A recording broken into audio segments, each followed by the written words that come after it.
Hi, I'm Susan Winter for SusanWinter.net, and I just got off the phone with a journalist who asked me today, why do people stay in bad relationships? Well, we all know that the number one reason is the fear of being alone. We could be at a point in our lives where we don't feel stable. Maybe we've lost our job, or we're new in a city, or we're just insecure about being alone. We've been alone for a while and we meet somebody and we know that this relationship is not good for us, but we stay in it because we desperately need to have someone. And the idea underneath that is that something is better than nothing. Another reason that people stay in bad relationships is there is an ultimate gain beyond the person. It could be that there's a financial payoff, that somehow being with this disagreeable partner that is not optimal brings that person financial stability, maybe a lifestyle, or it could even be opportunity. So the person allows you opportunity to have a greater gain in the future. But for all these reasons, the thing is that the longer we stay in bad relationships, there is a part of us that becomes accustomed to them. And that's really my concern, that when we adapt ourselves, and human beings are very capable of doing it, we adapt ourselves to what is, and that becomes our new normal.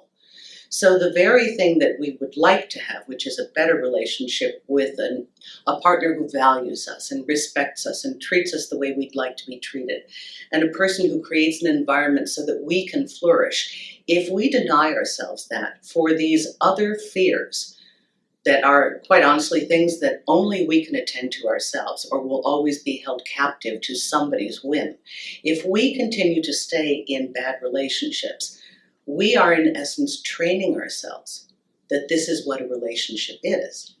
You see, human beings, for as much as we say that we want adventure and we want excitement and we want to challenge ourselves, when push comes to shove, we're kind of lazy. And we don't tend to move unless we have a lot of pain or a lot of desire.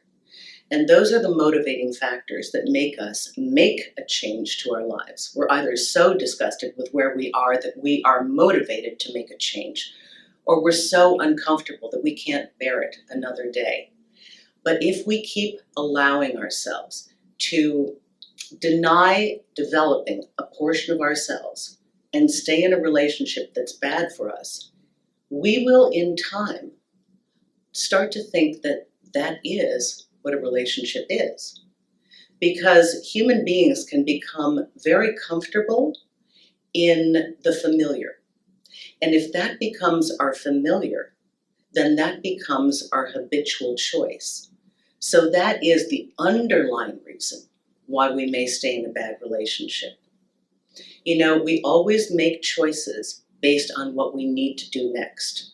And sometimes what we have to do is really take a hold of ourselves and do the most uncomfortable thing, the thing that's new for us, to trust ourselves, to get out of a relationship that is not serving us, to develop the skills that we actually were hoping to extract from this person, and to be clean on our end, and to really take our own life into our management.